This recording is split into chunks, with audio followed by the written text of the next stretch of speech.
Welcome to Seat Time, dissecting the intricacies of sock puppet porn. Hey everyone, welcome to Seat Time. This is episode 10, shot here at the lovely SMS Racing in Denton, Texas. I'm Jason Schmidt. I am Brian Pierce, and next to me I have... Brian Storrie. Let's go ahead and give us a little bit about your shop here, Brian. SMS Racing, we've been in business 10 years here in North Texas, in Denton to be particular. We're a KTM and gas shop and a race tech suspension center. And we support all the local racers. So if anybody's curious, smsracing.net. Yeah, they've helped me out a lot. It's been a really good time, so I'm really appreciative of them, or Brian, and everybody involved. We've got Haydn and Josh sitting over here letting us come up here and hang out, so it's been a lot of fun. This past week as well, what went on was all the Daytona Bike Week stuff. So that's been a lot of fun. We could have seen a lot more on the social network of pictures being taken, if you will, but unfortunately that just wasn't the way it worked out.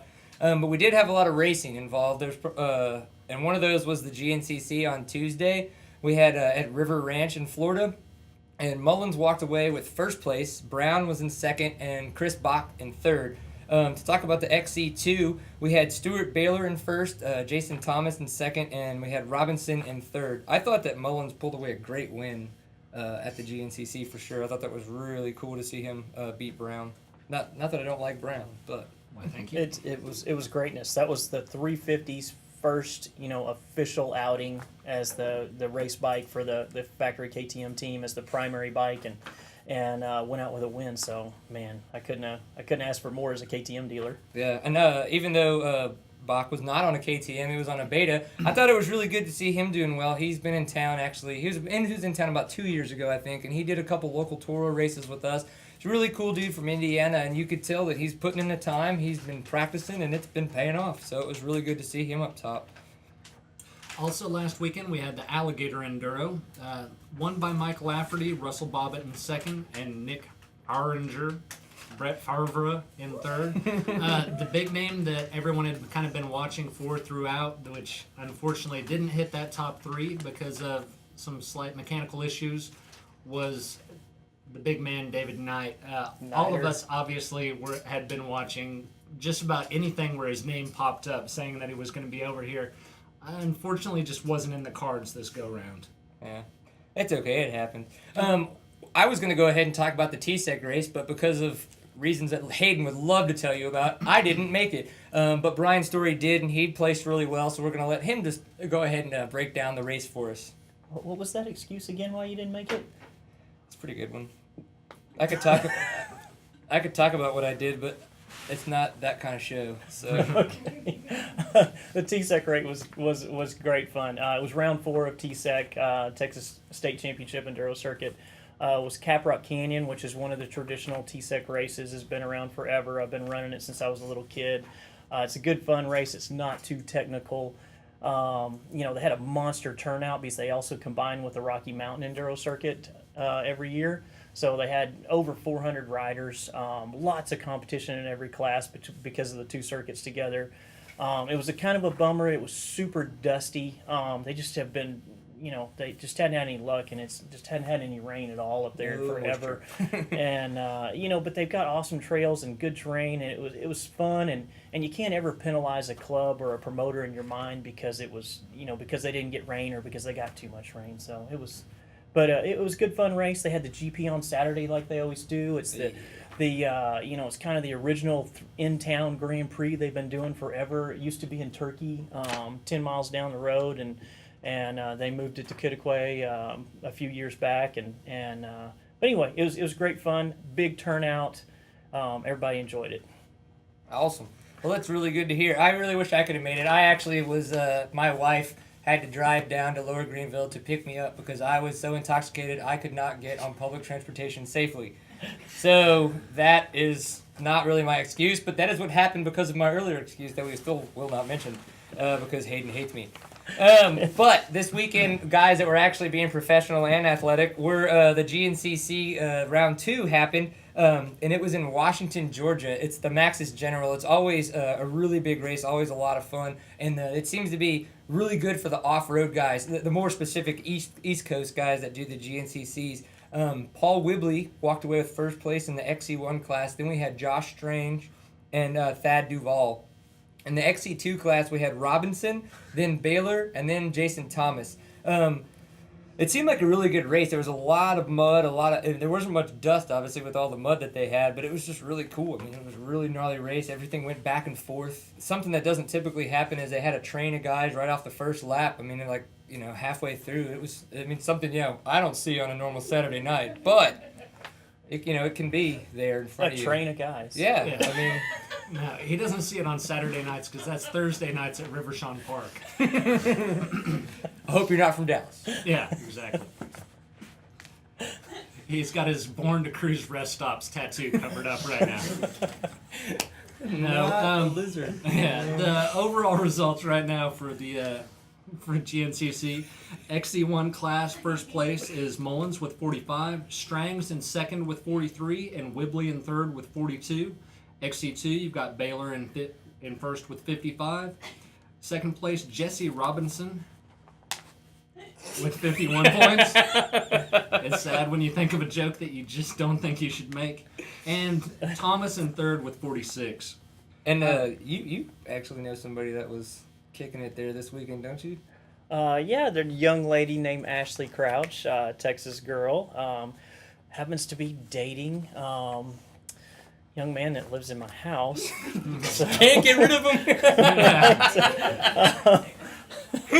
him. But anyway, she loves dirt bikes, so we love her. It's always a good time. Well, thank you very much.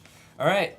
Well, seems like there was some other professional stuff going on too this weekend. Yeah, the more televised side of things would be the Supercross that went down in Indianapolis this weekend. And start off first things first. Coverage was good because of the lap times. They had all the coverage on there. Heat races, LCQs, all the above. Track-wise, definitely an interesting technical track. That double dragon back just gave me definite ass pucker just looking at it. I thought it was awesome the way those guys would rock up it and then just poop. Yeah, it was great seeing other people try to clear it. I mean, for me, I looked at it and all I could think of was nose casing and dying and having a 478cc enema. But no. Which 450cc enema? Totally okay. Yeah. 478cc enema that's really good dangerous. Add a few extra cc's in, it takes it to be a size matter. Somebody's going to blow up. Yeah, it gets weird. Yeah, it's normal and straight with 450 cc's. No, that part of the track looked badass. I really liked the amount of sand that they brought in. I'm sure, I wouldn't have liked it if I was trying to ride on it, and it would have been driving Miss Daisy time. But I agree because of the fact that it was so long. Like typically they just kind of ditch in one nasty little sandy corner, and this one had kind of the sandy corner out. But the fact that it was so long, you could see you guys coming in, taking that long right hand turn and jumping and trying to jump into it, and they would just wash to the left every time because the sand was so silty. It was giving way when they were trying to take that turn. You knew it was soft when you saw Barsha dig in and wad in the heat race too. Yeah. So that was, it's one of those things. Yeah. It was obvious how soft and how loose it was just by the number of I hate to put it this way, but big name victims that it claimed throughout the weekend. Just people washing out, people getting squirrely that you don't normally expect it from. No, starting off the top, the heat races, not a whole lot of earth-shattering stuff there. Starting out with the lights, Wilson wasn't really having a great weekend. Well, it started out, my notes were saying that he was having a rough heat. Well, that kind of continued on for him. He had a rough night altogether. Yeah, lots of bobbles left the track at one point, ended up dropping back a bit. The one surprising thing for me in the first lights heat race was the fact that Malcolm Stewart actually put together a consistently fast lap, keeping it on the track and everything. I was psyched for him to keeping actually it upright. through. Yeah, that's always nice. There was first place was Baggett in the first heat, then Stewart actually pulled the second. Wilson ended up bringing things together for third place. We've got some co-passengers here tonight, so it's just making things interesting for everybody. Yes, we have some technical difficulties with strange wildlife making itself known. Barking spider. I'm gonna give it a go here with the lights heat too. Barsha went ahead and got the whole shot, and it seemed that him and Sipes kind of ran away with the heat. And then as we were talking about, Barsha kind of biffed it coming out of the sand section. It looked like he just kind of tried to jump into what was kind of a sandy berm-ish, and it just he landed right on top of it. It gave way, and he went out, and Sipes got around him and went away for the win. Sipes did an awesome job pressuring him. Oh, Sipes was yeah. just putting the pressure on him lap after lap, and he got a little bit wide, and that berm was just too soft, and he augured. It was good entertainment. Speaking of augering, was when Dean Wilson later on. Yeah. We'll get there. Absolutely. We'll get there. Now, moving on to the 450 heat races. The first heat was Mountaintop! excuse me. The first race was the whole shot was taken by our boy the Ginger Ninja. Jumped out there. Wasn't a whole lot of interest. Ninja? Yeah, Ryan Villapoto. He's got throwing stars and stuff, man. It's Oh, yeah. awesome. Okay. He does.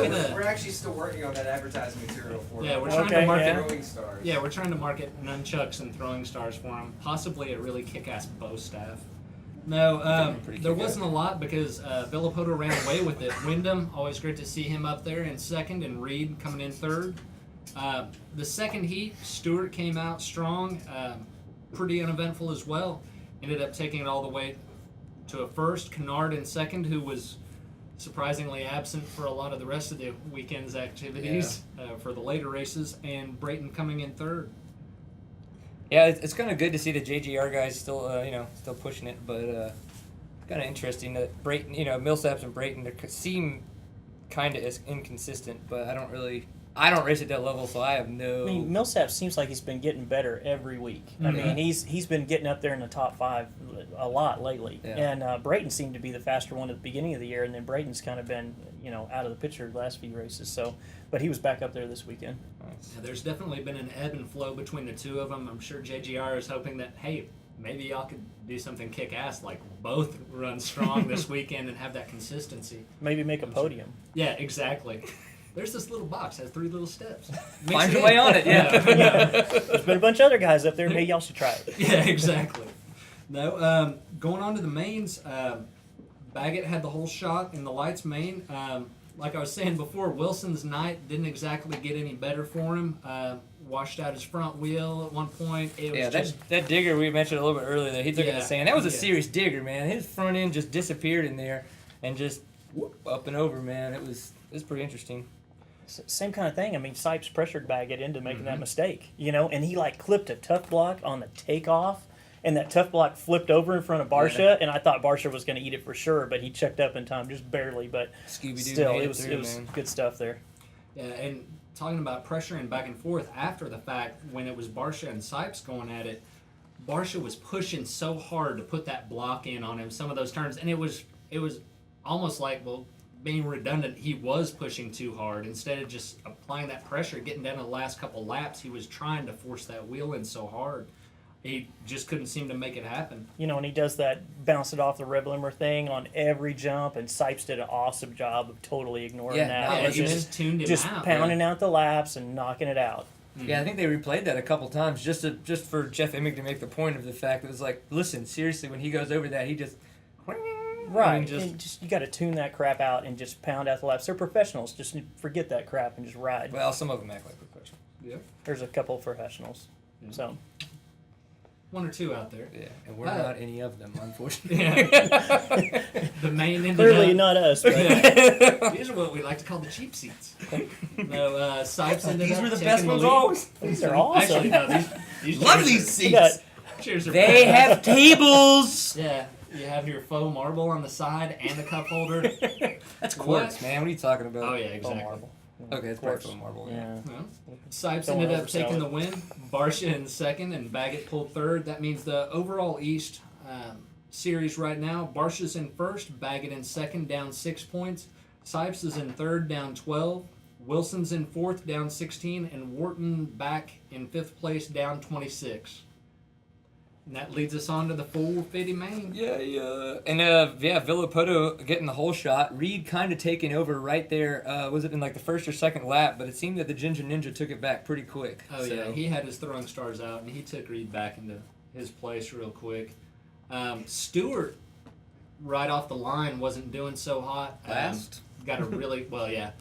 really wasn't in a great position off the turn. They kept saying on the coverage, well, he was the last one in the turn. He was actually, I mean, he was not dead last, just the way the pack came around. Yeah. Maybe a tie for last. We'll Yeah. give him a tie for last. Yeah. Of like Not him and dead the last last. other 6 people. Right. Yeah, they were equally behind. But Equally he not first. definitely was working through the pack quick. I think it was the end of the first lap. He was to back up fifth. to 5th Yeah. place already. Better than I've ever done in a Supercross. Oh Me yeah. too, yeah. All my It Supercross was made me look appearances, bad. He's killing it. I worked through the pack a lot slower than that. All right, we all know that that's a lie. No, Those so are his moving on. Thursday nights. Yeah, exactly. No, he moved through the pack quick, but he looked absolutely out of control in spots of it, where he just like bobbling all over the place, and you're like, you know what? Hey, props to you for pushing that hard, but it's all fun and games when you ball it up here in a lap or so. It seemed like he was trying to invent kind of the new Bubba, the Bubba scrub, because of the fact that he was like, instead of doing it over the jump, I'm going to do it into the face of the jump to see how much speed it saves me. Because that was pretty nasty. I mean, he was just about to just It's biff impressive when you case a jump hard enough to bounce all the way over the next double and still hang on to it. I mean, I was like, Yeah, it was one of those things. Several of the bobbles that they showed of his, you're just like, how in the hell did he keep a hold of that bike? But it's one of those things, I guess. I mean, given his history, he'll be balls out for a good bit of it and then get squirrely, and sometimes it works out and sometimes it doesn't. Yeah, I don't know. It'll be interesting to see because of the fact that he now has a chance to try to put his head down, stay consistent, and win. And as long as Chad Reed doesn't try to take him out again to break any more parts of his body, and he stays healthy the whole time, and everyone else stays healthy, it's going to be interesting. Stewart doesn't really have that chance to really stay healthy, to stay fast, and come from behind to become the guy in front. He's always just been in front, or he hasn't been there. he's so spastic in the beginning of the race that he let Villapoto get away, and now he's 26 points down, which is over a full race. Yeah. I mean, he's got, he had on the back of his pants, it ain't over, but, man, he better step up quick. Better put some new pants on. Right. It's one of those things. It's such a great series this year because the big names, they're all still healthy, and it's all somewhat within striking distance, but this week really kind of widened the gap in several of the spots. Dungy and Reed going at it there for a bit, that was really close, and that one spot right where Dungy ended up dropping it because Reed took the odd line coming through into that, I think it was leading up to the finish jump. I mean, he was so close to Reed, he could probably smell what he had for lunch, but it was one of those things, he couldn't make that pass, and just the way that he alternated his speed right there just kind of took him out. Race ended up, Villapoto holding on for the win, just strong lead. Villapoto obviously winning, as I just said. Stewart in second, came all the way up through the pack, things dropping, and Chad Reed in third. Takes the overall series now to Villapoto in first with a much stronger lead now because Stewart in second is down 26. Reed is close, down 29. Dungy down 38 in fourth place. And Kennard dropping all the way back down to 52 points behind the lead. It's one of those where Kennard really didn't have that great of a weekend, and it really showed because those numbers, his gap, fifth place, is starting to drop off the face of the earth. He was just nowhere in the main event. I mean, I don't know what happened, but they never even showed him. Yeah, it's one of those things. I actually rewinded back through some of the coverage at the end trying to figure out, okay, what happened with Kennard? Did I zone out on a wreck or something like that? He was really a non-factor, which I like having him in the mix, but it's one of those things that he's really going to have to step it up. I don't know. You could have just had an off night. It seems like everybody's kind of had theirs except for Villapoto, and It's still the best year in Supercross in a long And, time because long so many guys have time. won races. Amazingly, Dungy still hasn't won a race yet, but clearly has the speed. And so, just every weekend, I can't wait to watch because you just don't know what's going to happen. Right, And it's totally not with it's you. not predetermined like several years in the past have been. So it's awesome this year. oh, thank you, Jennifer Webb. You're amazing. This weekend, the Supercross will be in Jacksonville. Other action coming up this weekend will be the Hare and the Hound. This one will be round 4 in Melba, Idaho. Very attractive sounding place. I like that. Let's see here. Brian, as in Storrie, there were a couple more coming up. Yeah, we got TCCRA this weekend in Boyd, Texas. I believe that's Wayne Ratliff's land. It's being promoted by Marty Ishmael. Marty always does a really good job, and that property's pretty neat. I hadn't been there in a few years, but I think it'll be good fun. And we'll see if Caleb Ramsey on his 350 can go 2 for 2. Ooh, that would be nice. I think we've got another one too, down somewhere. Oh in the yeah, local also Texas area. torch race at Ott Ranch in String Prairie. String Prairie, when I think of it being an old school Texas Enduro guy, is Sidewinders Enduro, which was an Enduro we had for 20, That was 30 years. I Yeah, did it the was- last one they had there. I actually did. When you asked me, Brian asked me about we were talking about the property earlier. I had no idea that was the Sidewinders Enduro. Yeah, that place is awesome. I mean, they got good dirt down That was there. where they had to like piece together like all the different ranches for the Enduro. Right, Okay. and this is one of the ranches that they had to piece together, so that place will be cool. So that'll be a good I race have to ridden put on. there. If you like sand, you're gonna really have a lot of fun. But they always did a really good job. So yes, that is a really good one to go. That's cool that they're back. That somebody who ever had the land has finally come back to the motorcycle world.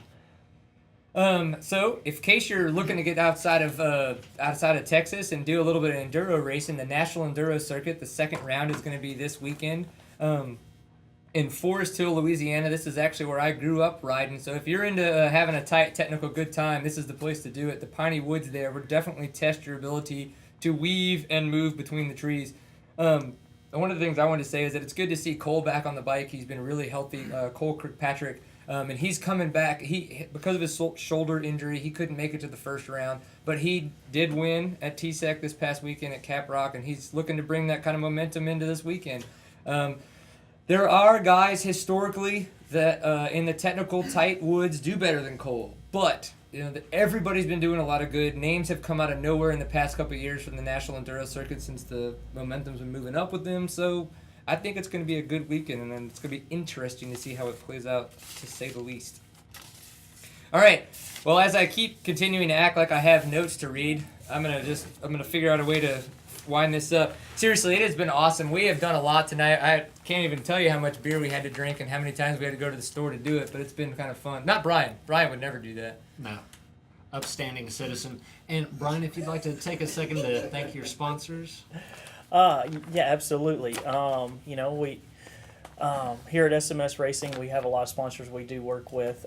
Me personally, as a racer and through the shop, I wanted to thank. I'll actually get the list here. It's okay. I don't have that many sponsors. It's like thanks, Dad. He did win Yep. his first ever AA trophy a couple of weeks back, though, at Concho. And they didn't even give it to me.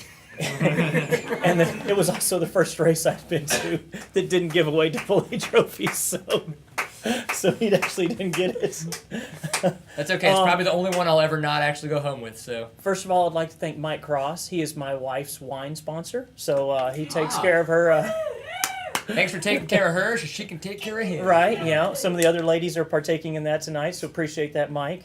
I want to thank Pirelli. Silcoline helps out a lot of people here in the North Texas area, and this stuff's just greatness. So been using it for 14 years myself, and everything here in the shop runs on Silcoline.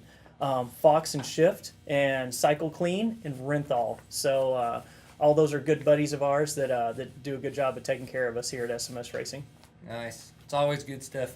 I always come in here, and these are the guys that got me hooked on using all the Silcoline products, so I have to concur with that statement that is the good stuff to use. Like I said, it lubes my bike up nice. Right. And other parts. Yeah. Like the chain. That's not what I was thinking of, but we'll go with that. Keeping it a more family-friendly show. Still don't have any more notes. No, you didn't grow new pages on there. Right. On that happy note, I'd just like to thank everybody for watching again, and thanks again to Brian for having us out. And as always, enjoy it with a pint full of awesome. Woo! Thanks, guys. Thanks.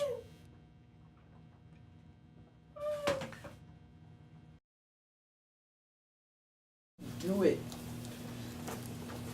Yeah. All right, we are in on both. Right, was you in the whole